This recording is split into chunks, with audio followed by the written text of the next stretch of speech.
नमस्कार दोस्तों, मैं एडवोकेट प्रशांत कान्हा आप सभी का अपने इस apartment law awareness series video में स्वागत करता हूं। और आज की इस वीडियो में मैं बात करूंगा अपार्टमेंट ओनर एसोसिएशन के इलेक्शन संबंधित लॉज के बारे में। जब भी हम अपार्टमेंट ओनर एसोसिएशन की बात करते हैं तो उसमें हमें जिक्र करना पड़ता है Uttar Pradesh apartment promotion of construction ownership and maintenance act का। इस एक्ट के अंदर धारा 14(6) के अंदर और 14(7) के अंतर्गत इस एक्ट ने एम्पावर किया है स्टेट गवर्नमेंट को कि स्टेट गवर्नमेंट सारे अपार्टमेंट ओनर्स एसोसिएशन के लिए एक जैसा बायलॉज बना सकती है। और उस पावर का इस्तेमाल करते हुए स्टेट गवर्नमेंट ने 2011 में मॉडल बायलॉज बनाया, उसको पब्लिश किया और ये अनिवार्य किया कि ये सारे अपार्टमेंट ओनर एसोसिएशन द्वारा अडॉप्ट किया जाए। खास बात यह है कि इसके अंदर बायलॉज 58 है। बायलॉ 58 में जो है सरकार ने ये प्रतिपादित किया, ये प्रोविज़न बनाया कि अमेंडमेंट कैसे इस बायलॉ का हो सकता है। इस बायलॉ का अमेंडमेंट हो सकता है कैसे? दीज बायलॉज में be amended by the association in a duly constituted meeting for such purpose. मतलब अमेंडमेंट करने के लिए मीटिंग करिए and no amendment shall take effect until and unless approved by owners representing at least 2/3 of the total number of the units in the building and with the prior approval of the competent authority। तो इस provision को तो पढ़कर लगता है कि bylaws का amend करना या बायलॉज को अमेंड कर पाना मुश्किल ही नहीं, नामुमकिन है। क्यों? क्योंकि इसमें 2/3 लोगों की जो अपार्टमेंट ओनर्स हैं उनकी परमिशन चाहिए, उनके द्वारा रेटिफाई हो, और उससे पहले जो आप अमेंडमेंट चाहते हैं वो कॉम्पिटेंट अथॉरिटी अप्रूव करे। डिज़ाइन आर जजमेंट में ये कहा भी गया है कि बायलॉज को जो है एज इट इज़ अडॉप्ट करना होता है। और कुछ सोसाइटीज़ ऐसी भी थी अपार्टमेंट ओनर एसोसिएशन जिन्होंने जाने अनजाने में बायलॉज को अमेंड किया और उस अमेंडमेंट के चक्कर में कंटेम्प्ट पिटीशंस फाइल हुई और यहाँ तक कि सोसाइटी का रजिस्ट्रेशन भी रद्द कर दिया गया डिप्टी रजिस्ट्रार या रजिस्ट्रार के द्वारा। ये बताने का मेरा तात्पर्य ये था यहाँ पर, या मेरा टारगेट ये था कि जो बायलॉज हैं वो सैक्रोसैंट हैं और उन्हीं बायलॉज को फॉलो करते हुए हमें इलेक्शन एक अपार्टमेंट ओनर एसोसिएशन का कराना चाहिए। तो जब हम इलेक्शन की बात करते हैं तो उसमें जो सबसे इम्पॉर्टेंट एस्पेक्ट्स आते हैं वो होगा कि वोटिंग का राइट किसके पास है, कौन वोट कर सकता है, कौन नहीं वोट कर सकता, first owner, second owner, proxy voting, direct voting, power of attorney, बहुत सारी चीज़ें जिसकी वजह से अक्सर डिस्प्यूट्स उठते रहते हैं। फिर बाकायदारी की भी बात आती है कि कॉमन एक्सपेंसेस, हाँ, और ये सब चीज़ों को लेकर के। फिर एक जो सबसे बड़ी प्रॉब्लम है हमारे अपार्टमेंट एक्ट में या बायलॉज में वो ये है कि 1/3 का इलेक्शन कुछ सोसाइटीज़ कराती हैं और कुछ सोसाइटीज़ या एसोसिएशन जो है पूरे बोर्ड का इलेक्शन कराती हैं। फिर तीसरी जो प्रॉब्लम आती है कि क्या direct election for the office bearer होना चाहिए, मतलब कि अगर उम्मीदवारी दाखिल की जा रही है, कैंडिडेचर दाखिल किया जा रहा है, तो क्या वो पोस्ट वाइज होना चाहिए कि 4 लोग प्रेसिडेंट का डाल रहे हैं, 4 लोग सेक्रेटरी का डाल रहे हैं, या फिर बस जनरल आप डालिए कि हमें बोर्ड का मेंबर बनना है और उस बोर्ड के मेंबरशिप के लिए आपका इलेक्शन होगा। 13, 14, 15, 20, 25, 50 जितने लोग भी करें, टॉप 10 को सेलेक्ट किया जाएगा, टॉप 10 को इलेक्ट, जो टॉप 10 मैक्सिमम वोट पाएंगे वो इलेक्ट होंगे, बोर्ड ऑफ मैनेजमेंट बनाएंगे और अपनी पहली मीटिंग करके उसमें अपने ऑफिस बेयरर्स को वो खुद ही चयन करेंगे कि उनका कप्तान कौन हो, उनका वाइस कैप्टन कौन हो, इन द सेंस उनका प्रेसिडेंट कौन हो, वाइस प्रेसिडेंट कौन हो, सेक्रेटरी कौन हो, क्योंकि टीम उन्हें बनानी है, उन्हें काम करना है।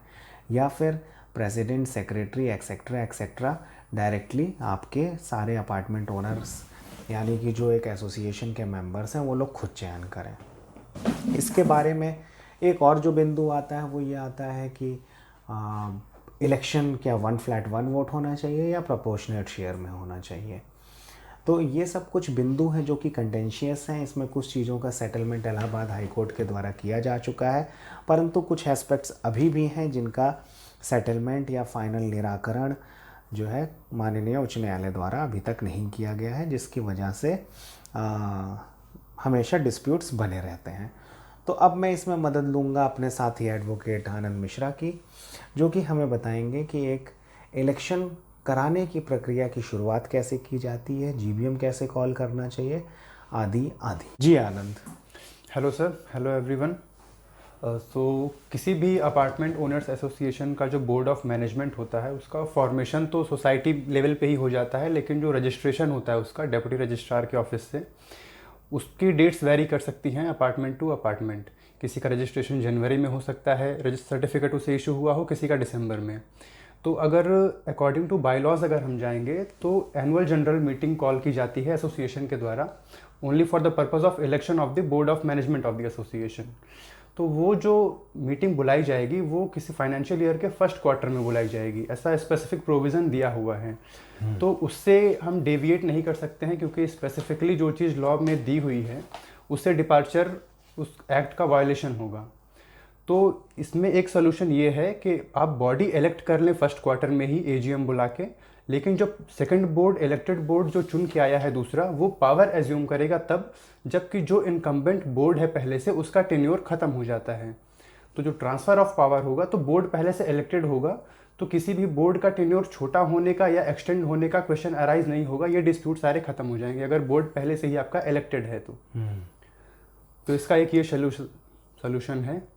और इस तरीके से इलेक्शन को कराना चाहिए। तो जैसे कि मैं देख पा रहा हूँ कि बाईलॉज 26(1) में ये दिया हुआ है कि annual general body meeting of the association to be held in the first quarter of each financial year.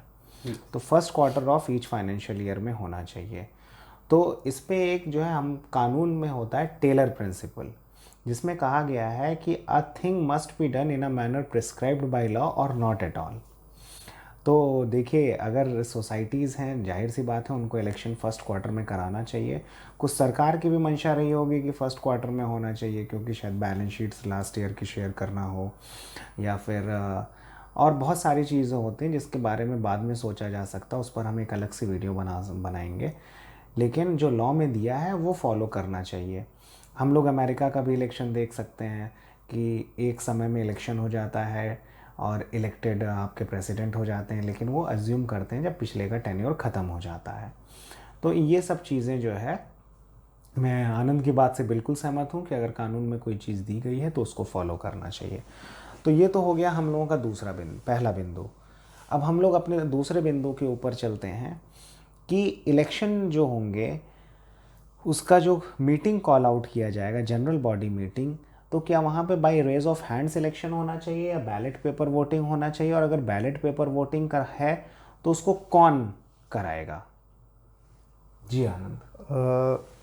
जो स्ट्रेंथ सोसाइटीज़ की स्ट्रेंथ होती हैं वो वेरी करती हैं। किसी सोसाइटी में हो सकता है 100 से 200 फ्लैट ही हो, और किन्हीं सोसाइटीज उससे कम भी हो, 50 से कम 50 भी हो सकती हैं, 36 भी होती हैं, और किसी सोसाइटीज़ में 2000, 3000, 5000 फ्लैट्स तक होते हैं। तो 5000 रेजिडेंट्स के सोसाइटी में जहाँ पे 5000 अपार्टमेंट ओनर्स हैं या फिर कह लीजिए वोटर्स हैं, तो वहाँ पे आप रेज ऑफ हैंड से इलेक्ट नहीं कर सकते हैं बॉडी को। जबकि छोटी सोसाइटीज़ में जहाँ पे सिर्फ 50 लोग हैं, वहाँ पे बैलेट पेपर से वोटिंग कराना सिर्फ प्रोसेस को और कॉम्प्लेक्स करता है, इससे ज़्यादा और कुछ नहीं। तो ये पर्टिकुलर सोसाइटी के ऊपर डिपेंड करता है कि उनकी स्ट्रेंथ क्या है, उनके वोटर्स का नंबर क्या है, और उस हिसाब से वो कोई भी प्रोसेस अपना सकते हैं अपने बोर्ड को इलेक्ट करने के लिए। तो इसमें जो मान लीजिए हम लोग जैसे कि बैलेट पेपर इलेक्शन होगा, तो बैलेट पेपर इलेक्शन कराने के लिए एलिजिबिलिटी कमीशन, जो इलेक्शन कमेटी कुछ भी कहते हैं लोग, election committee, election commission, election officer, तो ये जो चीज़ें, ये किसको इलेक्ट करना चाहिए? जीबीएम को करना चाहिए या फिर बोर्ड ऑफ मैनेजमेंट को करना चाहिए? नहीं, मेरे हिसाब से ये पावर जीबीएम को दी जानी चाहिए, अपार्टमेंट ओनर्स जो रेजिडेंट्स हैं वहाँ के, ताकि एक इम्पार्शियल इलेक्शन कंडक्ट कराया जा सके सोसाइटी में।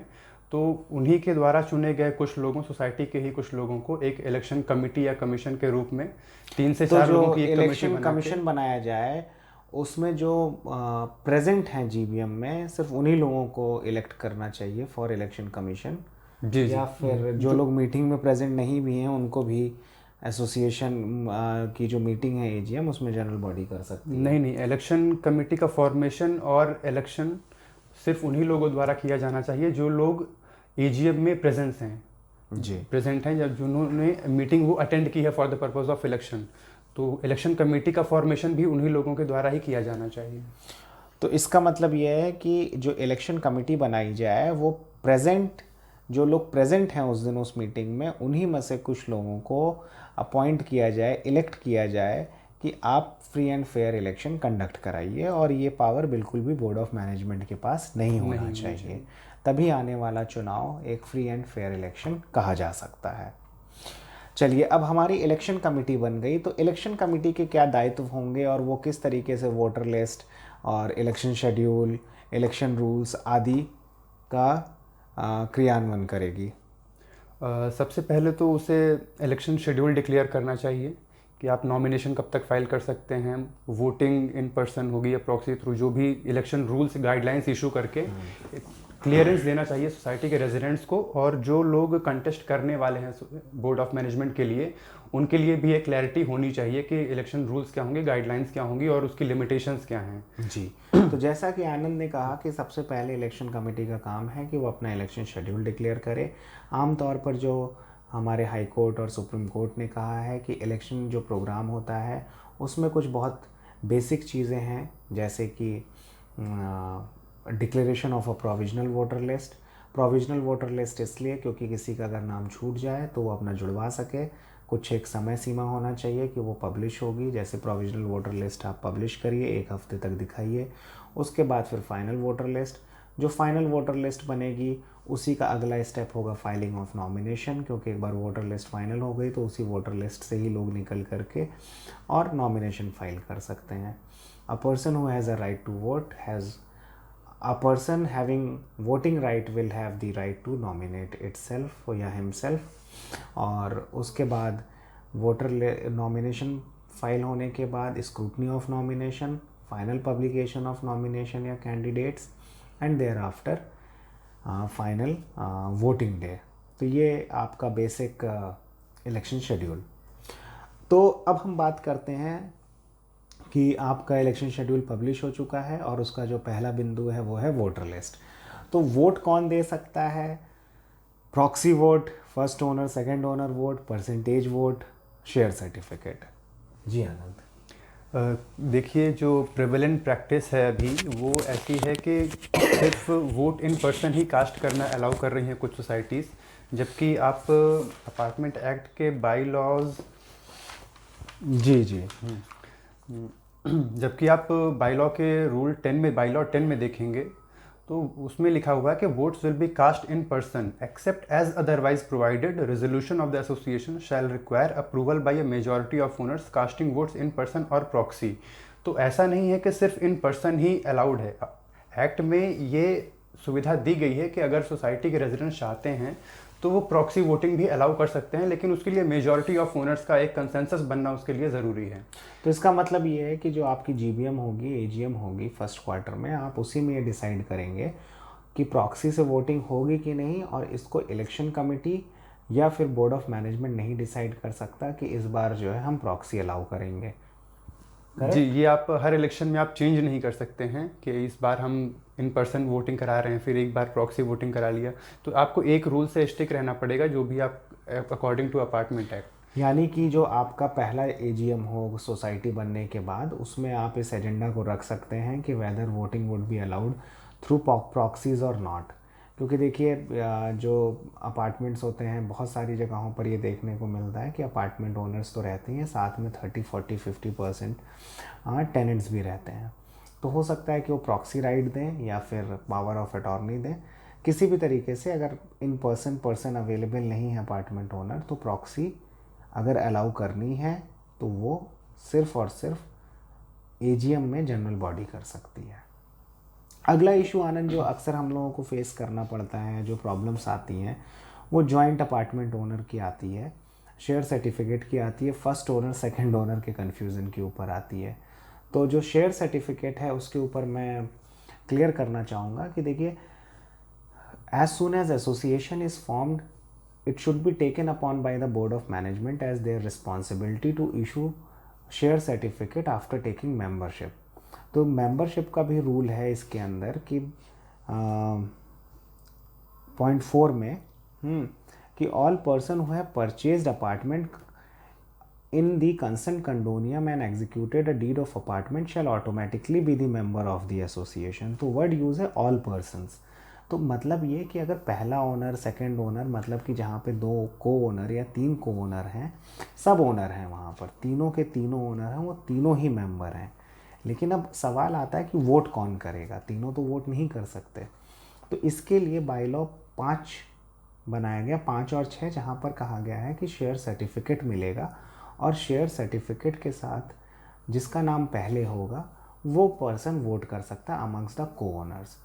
तो ये बात क्लियर है इन तीनों प्रोविज़न के रीडिंग से, 4, 5 और 6 के, कि डीड, सेल डीड हो या वो सब लीज डीड हो, उसमें किस को ओनर का नाम ऊपर है या किस को ओनर का नाम नीचे है वो इमटेरियल है। जब मेंबरशिप लेंगे तो मेंबरशिप फॉर्म में ये ऑप्शन होना चाहिए कि who will cast vote from the concern flat और from amongst the co owners of the concern flat, और जिसका नाम वो नॉमिनेट करेंगे फॉर्म में उसी का नाम सबसे ऊपर डाल दिया जाएगा शेयर सर्टिफिकेट में।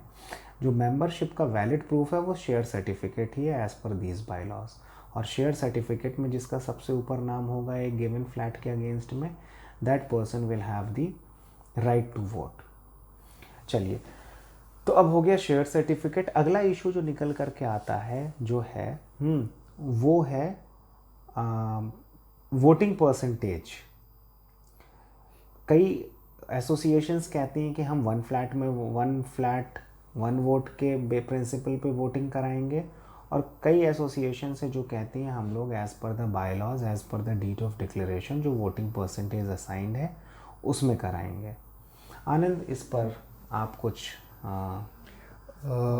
जैसा कि हम अभी डिस्कस कर रहे थे कि जो कोई चीज़ अगर स्पेसिफिकली मेंशन है तो उससे आप डिपार्ट नहीं कर सकते हैं, ऐसे ही बाय लॉ 8 है जो ये कहता है कि वोटिंग परसेंटेज बेसिस पे होगी।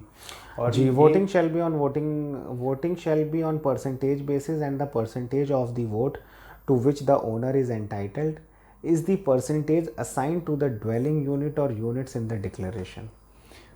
Voting shall be on percentage basis, पहला पॉइंट ये इससे क्लियर होता है। 1 वोट 1 फ्लैट 1 वोट का सिस्टम बिल्कुल ये वो गलत है जो भी चल रहा है अभी।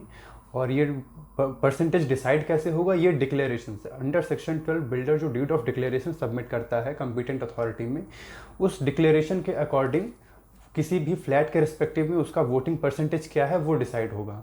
क्योंकि किसी भी सोसाइटीज़ में 1 BHK 3 BHK एक numerous number of flats with different carpet area and super area are there, so therefore यहाँ पे इसलिए वोटिंग परसेंटेज मस्ट है जो है, क्योंकि देखिए सबके राइट्स को इंटरेस्ट में लेते हुए ये सरकार ने सोच समझ के कानून बनाया है, और अगर इससे किसी भी एसोसिएशन को कोई आपत्ति है तो वो उसको अपने ग्राउंड्स लेकर के चैलेंज कर सकता है। लेकिन जैसा मैंने बताया कानून में ये है कि if a law provides for something or if a law provides something to be done in a particular manner then it should be done in that manner alone.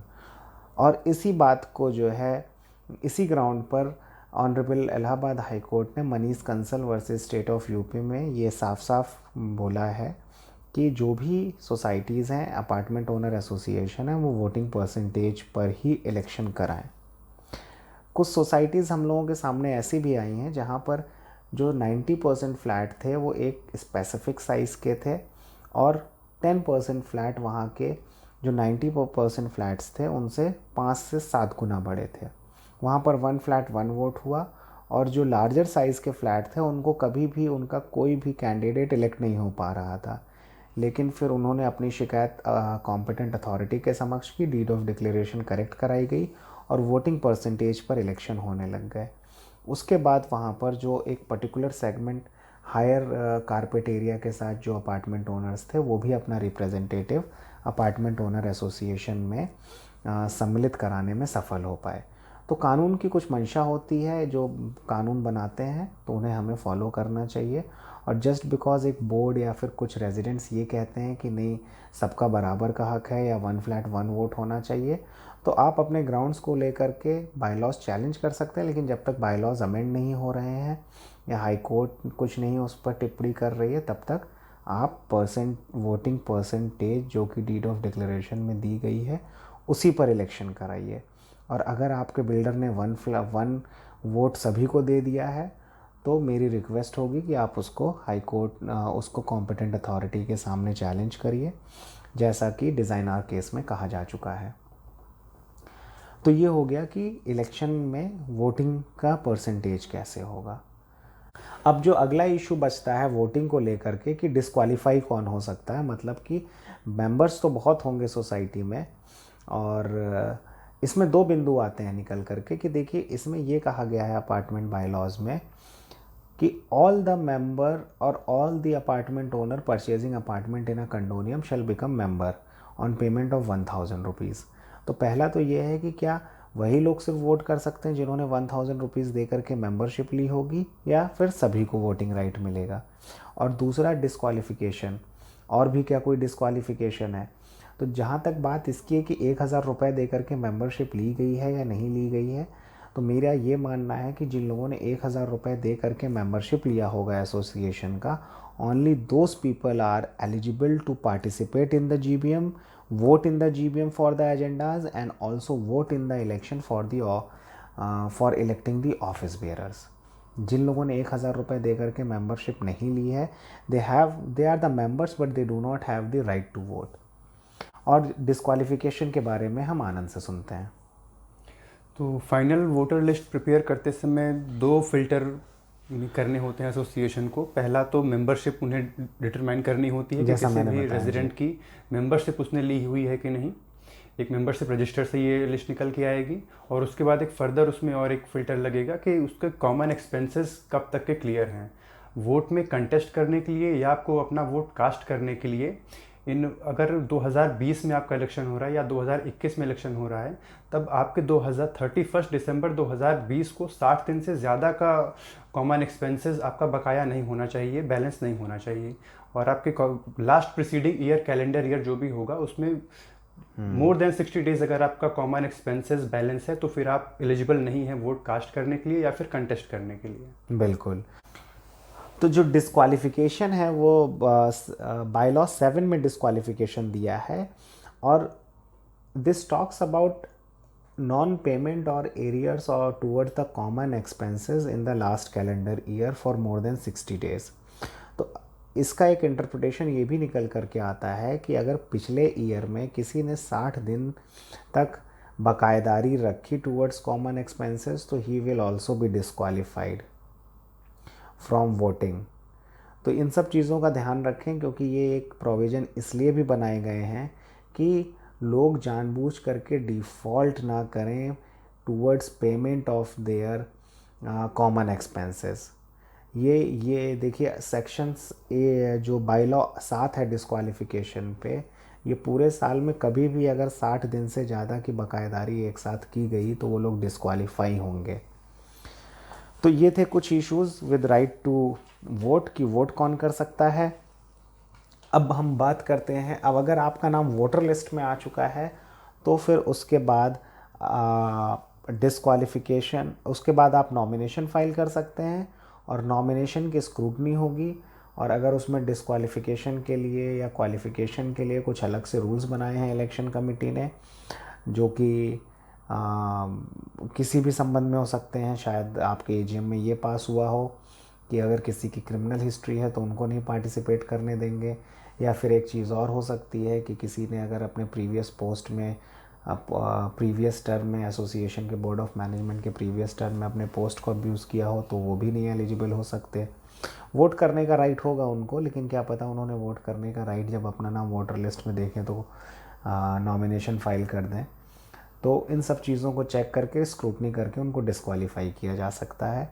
उसके बाद आपका एक proper list of candidates publish होगा। List of candidates publish होने के बाद election committee को ध्यान रखना चाहिए कि कम से कम 1 हफ़्ता या 2 हफ्ते का उनको टाइम मिलना चाहिए कैंपेनिंग करने के लिए, और उसके बाद फिर एक जो है 2 हफ्ते बाद आपका वोटिंग डे होना चाहिए जबकि वोट कराया जाएगा।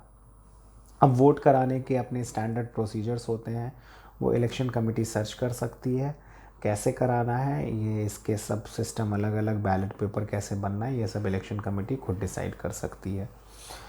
तो अब अगला इशू जो आता है वो ये कि क्या इलेक्शन जो होगा, जो कैंडिडेट अपना कैंडिडेचर फाइल करेंगे, नॉमिनेशन फाइल करेंगे, वो for member of board of management के लिए फाइल करेंगे या फिर against the particular post file करेंगे कि मैं प्रेसिडेंट के लिए फ़ाइल करना चाहता हूँ, मैं सेक्रेटरी के लिए फ़ाइल करना चाहता हूँ, या फिर हाँ just for the membership of the board.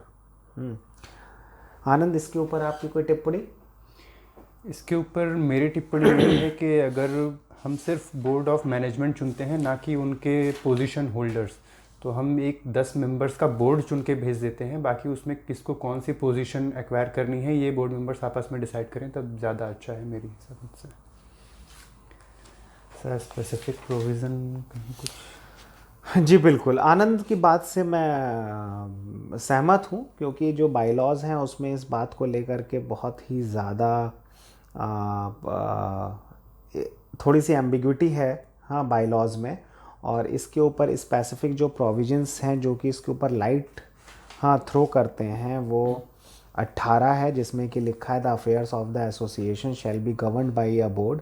The board of management shall comprise neither less than 4 nor more than 10% to be constituted and elected by the simple majority in general body meeting. तो ये simple सी बात देखिए यहाँ पे लिखी है, the board of management shall comprise of neither less than 4 nor more than 10% to be constituted and elected by a simple majority in the general body meeting. तो यहाँ से हम लोग ये डिराइव करते हैं कि आप 10 मेंबर, 9 मेंबर, 6 मेंबर, जितने भी मेंबर करने हैं 4 से 10 के बीच में इलेक्ट कर लीजिए। वो लोग अपनी मीटिंग करेंगे और वो मीटिंग करके अपना प्रेसिडेंट, सेक्रेटरी, जितनी भी ऑफिस बेयरर की पोस्ट है, ट्रेजरर, वाइस प्रेसिडेंट, ये सारी चीज़ें वो खुद डिसाइड कर लेंगे। और ऐसा देखा गया है, कानून में भी ये बात मानी गई है कि अगर बोर्ड अपने कैप्टन यानी कि प्रेसिडेंट वगैरह को खुद चूज़ करता है तो there is a better chances of performance. अगला इशू जो अब हमारा बचता है वो ये है कि बोर्ड की पावर कब से, बोर्ड अपनी पावर कब से अज्यूम करेगा। तो जैसा कि हम लोगों ने शुरू में ही डिस्कशन किया था कि फर्स्ट क्वार्टर में इलेक्शन हो जाएगा और उसके बाद जब पिछले बोर्ड का टेन्योर पूरा होगा तब आप अपना नया बोर्ड पावर अज्यूम करेगा। तो यही ऐसी ही कुछ बात लिखी हुई है यहाँ पर बायलॉ 26(3) में, जो कि कहती है the office bearer shall hold the office until their successors have been elected and hold their first meeting. तो उसके बाद जब फर्स्ट मीटिंग आपका जो न्यूली इलेक्टेड बोर्ड होगा वो करेगा, उस दिन से उनका टेन्योर शुरू हो जाएगा। अब इन सब के बीच में एक और जो बायलॉ है जो सबसे ज़्यादा ट्रबल क्रिएट करता है वो है बायलॉ 26(3), जो कि कहता है an arrangement shall be made by the board to ensure that 1/3 of the members of the board shall retire annually. ये थोड़ा सा कंटेंशियस इशू है क्योंकि इसके ऊपर एक Ghaziabad development authority competent authority है, उसके शिफ्टिंग स्टैंड्स रहे हैं। पहले उसने कभी 2014 में बोला कि 1/3 इलेक्शन होगा, मतलब कि 1/3 बोर्ड मेंबर्स रिटायर होंगे। क्यों? क्योंकि बोर्ड में कंटिन्यूटी रहना चाहिए। इतनी बड़ी बड़ी सोसाइटीज़ हैं और अगर इतनी बड़ी सोसाइटी में 1 साल के टेन्योर में बोर्ड्स बदलते रहेंगे तो शायद एक कभी बेटर परफॉर्मेंस या बेटर मैनेजमेंट नहीं हो पाएगा।